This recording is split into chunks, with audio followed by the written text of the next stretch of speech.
दोस्तों India versus Australia का महामुकाबला 22 नवंबर से शुरू हो जाएगा, यानी बीजीटी की शुरुआत 22 नवंबर से हो जाएगी। अब इसी सिलसिले में लोग अपनी प्रोबेबल प्लेइंग 11 बना रहे हैं या फिर कहें कि परफेक्ट प्लेइंग 11 बनाने की कोशिश कर रहे हैं। तो उसी कड़ी में मैंने भी एक लेखा जोखा तैयार किया है कि कौन सा खिलाड़ी किस नंबर पर अच्छा परफॉर्मेंस देगा या फिर बेहतर ढंग से खेल पाएगा। तो ये कुछ मेरा लेखा जोखा है, आप देख सकते हैं। तो नमस्कार दोस्तों, एक बार फिर से आप लोगों का स्वागत है मेरे YouTube चैनल में। तो दोस्तों, कोई भी चीज़ आप जब सुनते हैं तो आपके जहन में मन में एक छवि बनकर उभर कर आती है। तो टेस्ट क्रिकेट की जब आप बात सुनते हैं, टेस्ट क्रिकेट का नाम सुनते हैं, तो आजकल आप लोगों ने एक नाम बहुत ज़ोर शोर से या फिर आपके मन में ज़रूर वो खिलाड़ी का नाम आता होगा कि हाँ, वो टेस्ट क्रिकेट का इस समय नंबर 1 खिलाड़ी है। तो नंबर 1 खिलाड़ी वो इस समय जो है ऋषभ पंत है, नो डाउट, इसमें कोई भी डाउट नहीं है। तो इस लिस्ट में जो 11 लोगों की लिस्ट है इंडिया की, उसमें नंबर 1 पर मैं ऋषभ पंत को रखना चाहूँगा अहम खिलाड़ियों की सूची में। तो अब दोस्तों, हम जो प्लेइंग 11 11 होगी, उनमें से कौन कौन से अहम खिलाड़ी होंगे और कौन से किस स्थान पर खेलेंगे, तो उसी की बात करेंगे। तो नंबर 1 पर कहें कि जो ओपनिंग जोड़ीदारी होगी हमारी, यशस्वी जायसवाल नंबर 1 पर होंगे और उनके साथ जो रहेंगे केएल राहुल, गायकवाड़ और अभिमन्यु ईश्वरन। इन तीनों में से किसी एक को मुझे लगता है कि मौका मिले। तो दोस्तों, मुझे लगता है कि केएल राहुल और गायकवाड़, इन दोनों में से जो है किसी एक को ओपनिंग के लिए मौका मिले। तो गायकवाड़ शायद, क्योंकि केएल राहुल इस समय एक अच्छे फॉर्म से नहीं गुजर रहे हैं, तो शायद अगर वो ओपनिंग जाएं और विकेट जल्दी फेंक दें तो इंडिया के लिए एक मुसीबत खड़ी हो जाएगी। जल्दबाजी में, हड़बड़ी में विकेट गिरेगा। और गायकवाड़ का अगर विकेट गिरता भी है तो कुछ खास उतना फ़र्क नहीं पड़ने वाला, क्योंकि उनका डेब्यू मैच होगा तो उन पर ज़्यादा प्रेशर भी नहीं होगा। वो एक मतलब कहें कि एक नए नवेले खिलाड़ी के तौर पर खेलेंगे। प्रेशर तो होगा टीम में बने रहने का, परफॉर्मेंस देने का, मतलब वो प्रेशर वो नहीं महसूस करेंगे जो एक केएल राहुल, जो एक अनुभवी खिलाड़ी महसूस करेगा। केएल राहुल जैसे बड़े खिलाड़ी का विकेट शुरू में गिर जाना, थोड़ा सा टीम बैकफुट पे आ जाएगी। तो अब आते हैं 1 डाउन पर। 1 डाउन में फिर से केएल राहुल, गायकवाड़ और देवदत्त पैडिकल, मुझे लगता है इन तीनों में से किसी एक का चयन होगा। तो इसके लिए मुझे परफेक्ट जो लग रहे हैं केएल और पैडिकल, यही दो हैं। तो पैडिकल और केएल में तो केएल राहुल ही बेस्ट हैं अगर वो ओपनिंग नहीं करते हैं तो, या फिर इन्हीं दोनों में से कोई एक रहेगा। तो पहले नंबर पर जायसवाल, दूसरे पे आप केएल और गायकवाड़ को रख लीजिए, तीसरे पे आप पैडिकल और केएल को रख लीजिए। उसके बाद चौथे पर हमारे किंग कोहली आते हैं, सबसे अहम खिलाड़ी।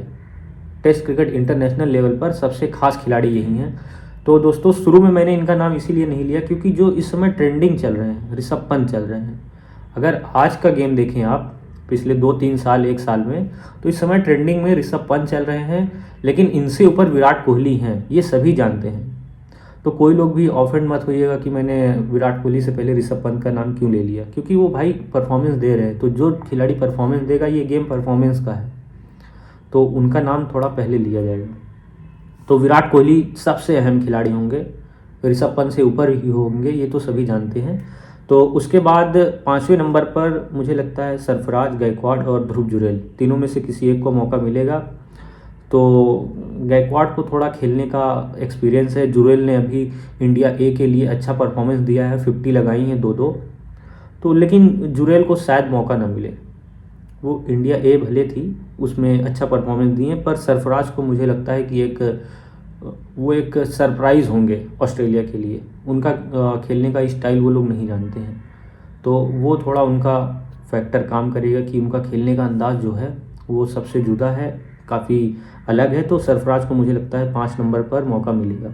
उसके बाद ऋषभ पंत 6वें नंबर पर, बिना किसी संकोच के, बिना किसी शक के साथ। फिर 7वें नंबर पर मुझे लगता है जुरैल, नीतीश कुमार रेड्डी या फिर कोई स्पिन ऑलराउंडर, जडेजा, अश्विन या फिर वाशिंगटन सुंदर। तो मुझे लगता है यहाँ पर नीतीश कुमार रेड्डी को मौका मिलेगा, क्योंकि ऑस्ट्रेलिया पेस बॉलर्स के लिए जाना जाता है, उछाल के लिए, और नीतीश कुमार रेड्डी के पास यही एक स्पेसिफिक बात है कि वो ऑलराउंडर हैं, फास्ट बॉलर ऑलराउंडर। तो उनको शायद मुझे लगता है प्रेफरेंस मिलेगी, या फिर एक एक्स्ट्रा बैट्समैन अगर टीम इंडिया खिलाना चाहती है तो मुझे लगता है जुरैल को मौका मिलेगा।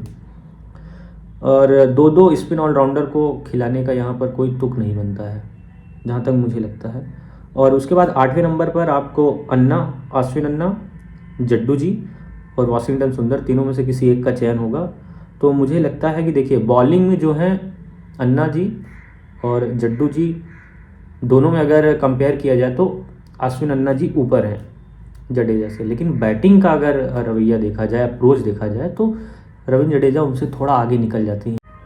पर अश्विन जी जो हैं वो थोड़ा लंबे कद के खिलाड़ी हैं, थोड़ा सा उनका बैटिंग स्टाइल हल्का सा अलग है, और जडेजा का जो है एक बैट्समैन की तरह खेलते हैं, थोड़ा सा उनका अप्रोच अच्छा है। तो मुझे लगता है जडेजा को मौका मिलेगा, क्योंकि बैटिंग ही एक फैक्टर है जो ऑस्ट्रेलिया में काम आने वाला है।